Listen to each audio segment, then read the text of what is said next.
Hello students, आज जो हम पढ़ेंगे that is your taxonomic aids. So taxonomic aids की बात करें तो होते क्या हैं, मतलब anything which helps us to study about plants and animals. कोई भी ऐसी चीज़ जिससे हम प्लांट्स, एनिमल्स और लिविंग ऑर्गेनिज्म के बारे में स्टडी कर सकें, उनके बारे में जान सकें, तो उन्हें हम बोलते हैं use term taxonomic aids. Now अगर हम बात करें तो what is the economical significance of these taxonomical study। तो पहले जो अगर हम बात करें तो taxonomical study की importance है क्या। देखो, जब हम बात करते हैं study of living organism that is including your plants, animals and other organism, it is helpful in knowing the bio resources and biodiversity of our planet. Okay, जिसे हम यूज़ करते हैं which is utilized in agriculture, forestry and other industries. तो simple way में है कि taxonomical study को हम स्टडी करते हैं जब हम किसी ऑर्गेनिज्म के बारे में जानेंगे, उसको स्टडी करेंगे, चाहे प्लांट्स है, चाहे एनिमल्स हैं, चाहे लिविंग ऑर्गेनिज्म हैं। जब उनके बारे में हम इंफॉर्मेशन गैदर करेंगे तो we are able to know, हमें पता चलेगा कि हमारे पास कितने बायो रिसोर्सेज हैं, और अर्थ प्लैनेट पर कितनी ज़्यादा बायोडाइवर्सिटी है, और हम उन रिसोर्सेज को किस तरह से यूटिलाइज कर सकते हैं एग्रीकल्चर के लिए, फॉरेस्ट्री के लिए और अदर इंडस्ट्रियल पर्पज़ के लिए। Now what is the need of this taxonomical aids. तो सबसे पहले जो फर्स्ट नीड है वो ये कि it is used for the identification and the classification of an organism. Okay, और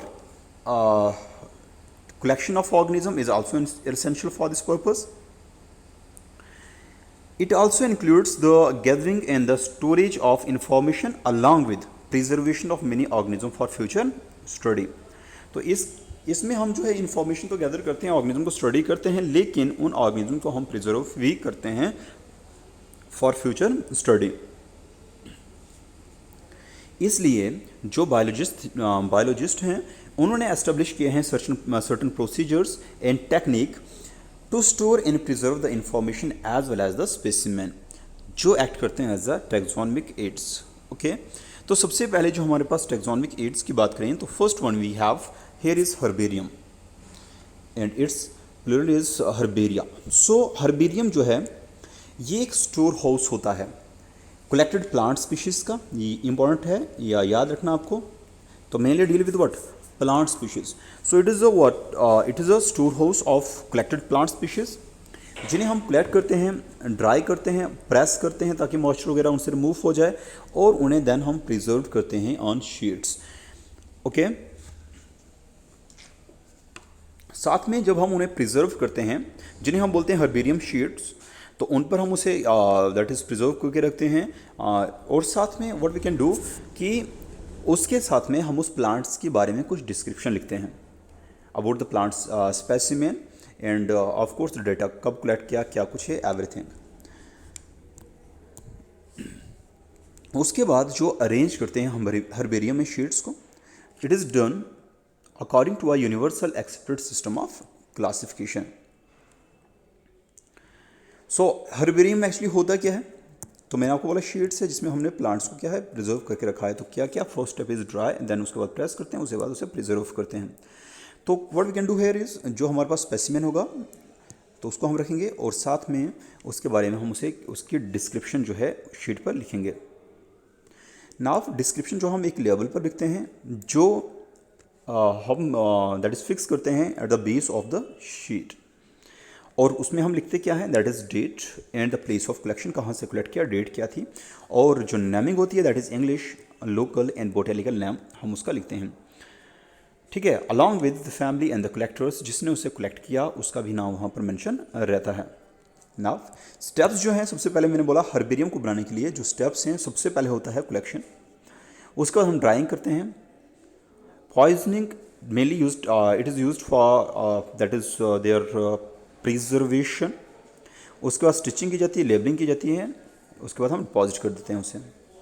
नाउ ये आपको याद रखना, ये इंपॉर्टेंट है, पूछते हैं international size of herbarium sheet का जो साइज़ होता है कितना होता है, दैट इज़ 41 × 29 सेंटीमीटर स्क्वायर, और जो साइज़ ऑफ लेबल है उसका जो साइज़ होता है that is the size of the label is 7 × 12 centimetre. Now after that अगर हम बात करें सीड्स फ्लावर्स की बात करें तो उसके लिए we use some special packets जिन्हें हम बोलते हैं fragment packets are use for storage of seeds and extra flowers और द लॉस्ट प्लांट पार्ट्स। ना यहाँ पर जो है दिस वे ये आपका है, दिस इज योर हर्बेरियम, ये प्लांट स्पेसिमेन दिस वन। उसके बाद दैट इज स्पेसिफिक नंबर क्या है, हर्बेरियम का नाम, ठीक है ना, क्या हमने लिया है, देन इसका साइंटिफिक नाम है, देन व्हाट इज़ कॉमन नाम, किस फैमिली से बिलोंग करता है, लोकेशन कहाँ से इसे कलेक्ट किया गया, ओके, कलेक्टेड बाय किसने इसे कलेक्ट किया, डेट क्या थी कब इसे कलेक्ट किया गया।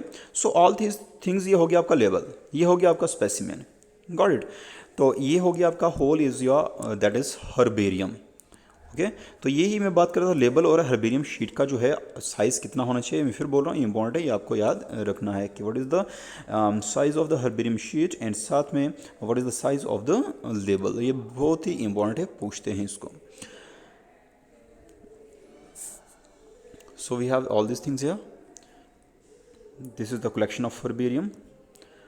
ये हर्बेरियम प्रेस मतलब जो हमने कलेक्ट किया प्लांट्स सीड्स वट एवर भी, तो उसे हम प्रेस करते हैं, फर्स्ट कलेक्शन होता है, देन उसे प्रेसिंग की जाती है उसे, ठीक है ना, एंड उसे प्रिजर्व किया जाता है। तो ये प्रोसीजर शो किया हुआ है यहाँ पर।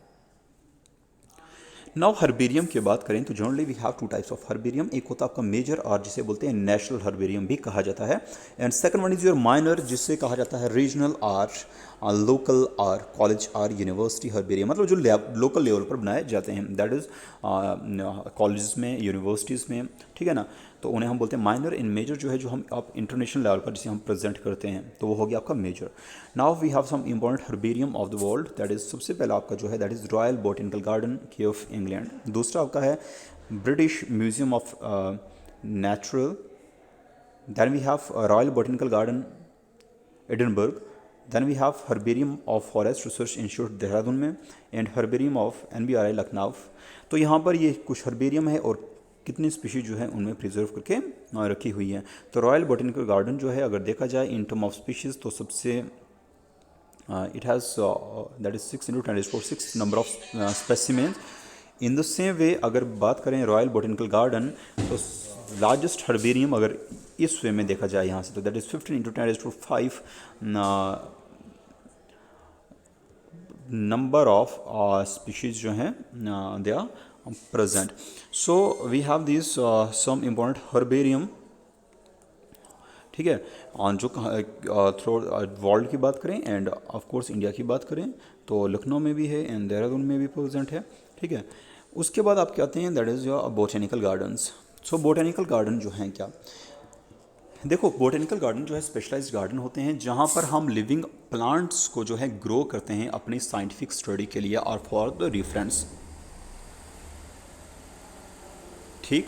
सो बोटेनिकल गार्डन जो हैं these are what specialized garden where the living plants are grown, उन्हें वो इन्वायरमेंटल कंडीशन प्रोवाइड की जाती हैं ताकि वो इजीली ग्रो कर पाएँ।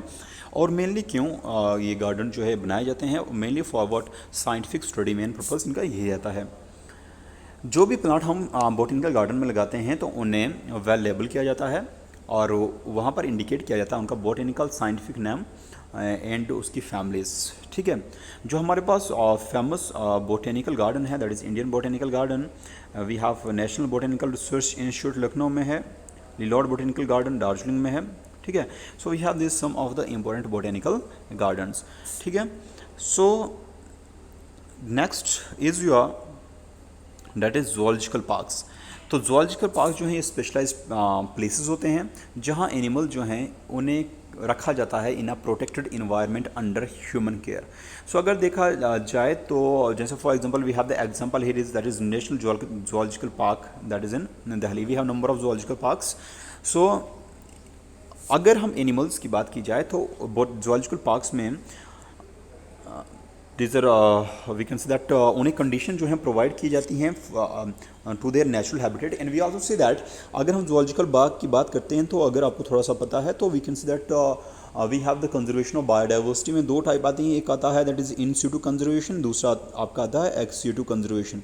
सो इन सिटू की बात करें तो in their natural habitat and ex situ की बात करें तो अंडर कंट्रोल कंडीशन, मतलब नेचुरल हैबिटेट में नहीं लेकिन हम कोशिश करते हैं उन्हें वो हैबिटेट प्रोवाइड करने की, वैसे इन्वायरमेंट प्रोवाइड करने की। तो ये भी जो है एक कंजर्वेशन का ही मेथड है। जहाँ पर हम जूलॉजिकल पार्क्स की बात करें तो यहाँ पर हम इंडेंजर्ड स्पीशीज़ को जो है प्रिजर्व करके रखते हैं, उन्हें प्रॉपर उनकी केयर करते हैं, ठीक है। तो we have number of zoological parks, ठीक। तो एक हो गया आपका botanical garden, then is your what zoological parks, तो one more is your what herbarium. तो it's all about your that is taxonomical it's. Thank you.